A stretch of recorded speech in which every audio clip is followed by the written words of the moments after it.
सभी को जय जिनेन्द्र। पुरुषार्थ सिद्धि उपाय ग्रंथ में वर्णित सम्यक दर्शन की 8 अंग। सबसे पहले निःशंकित अंग। सर्वज्ञ देव के द्वारा कहा हुआ यह सारा वस्तु समूह अनेकांतात्मक है। यह अनेक स्वभाव रूप कहा गया है।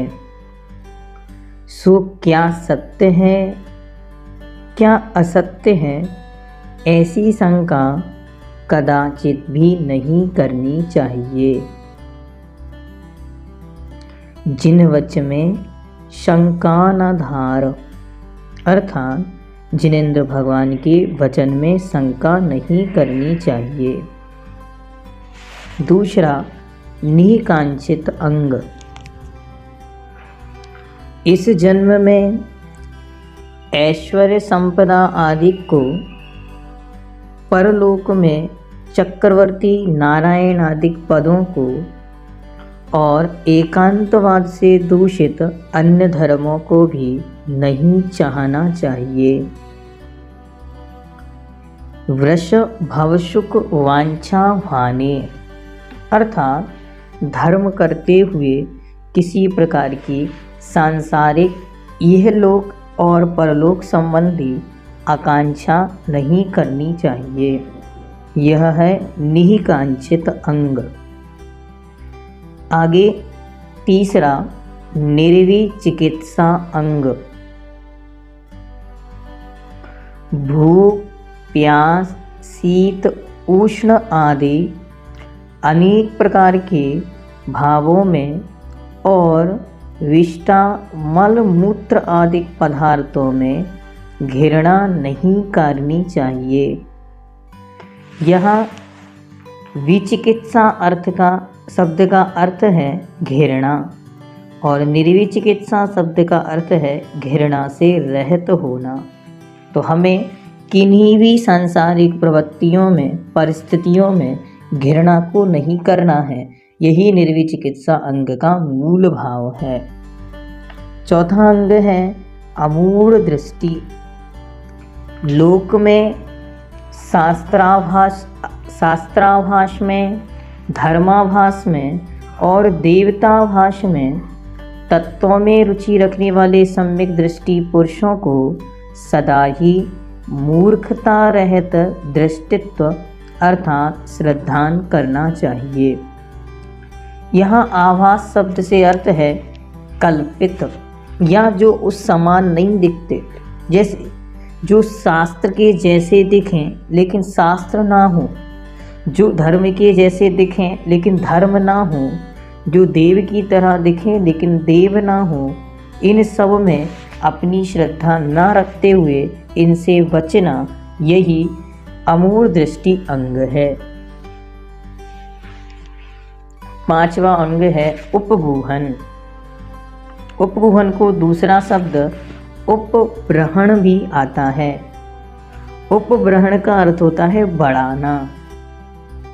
उपब्रहण नामक गुण के अर्थ मार्दव, क्षमा, संतोष आदि भावनाओं के द्वारा निरंतर अपनी आत्मा के धर्म अर्थात अपनी आत्मा के गुण जो क्षमा, मार्दव, आर्जव, सत्य, शौच, संयम, तप, त्याग, आकिंचन्य, ब्रह्मचर्य आदि के रूप से अनेक प्रकार के हैं, उन्हें वृद्धिंगत करना चाहिए और साथ ही दूसरों के दोषों को भी गुप्त रखना हमारा कर्तव्य है।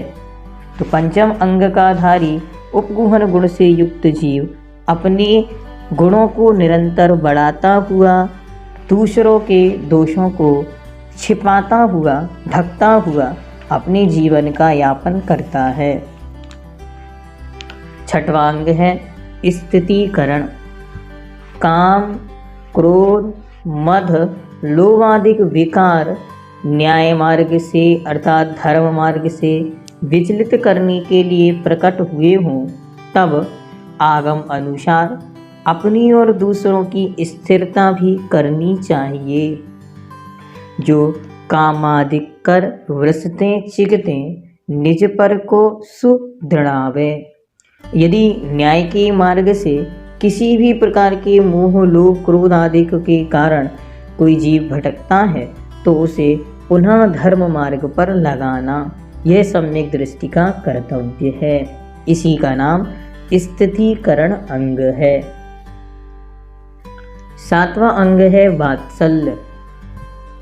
मोक्ष सुख रूप संपदा के कारणभूत धर्म में, अहिंसा में और समस्त ही सधर्मी जनों में निरंतर उत्कृष्ट वात्सल्य व प्रीति का आलंबन, इसी का नाम वात्सल्य है। धर्मी सो गौवच्छ प्रीति। धर्मात्माओं और धर्म और अहिंसा से संबद्ध सारे कार्यों में अपने हृदय से निष्काम और निश्चल प्रेम, इसी का नाम वात्सल्य है। अंतिम 8वां अंग है प्रभावना। निरंतर ही रत्नात्रय के तेज से अपनी आत्मा को प्रभावना युक्त करना चाहिए और दान तप जिन पूजा और विद्या के अतिशय से अर्थात निरंतर दान तप पूजन और विद्या में वृद्धि करने से, ज्ञान के साधनों में वृद्धि करने से जिन धर्म की प्रभावना होती है, इन सब कार्यों के माध्यम से यह सम्यक दर्शन के 8 अंगों की पूर्ति होती है, जिसके माध्यम से भगवान के पवित्र शासन की तो महानतम प्रभावना होती ही है, साथ ही हमारी आत्म प्रभावना भी होती है। इस प्रकार यहाँ तक यह सम्यक दर्शन के 8 अंगों के साथ सम्यक दर्शन का वर्णन पूरा हुआ।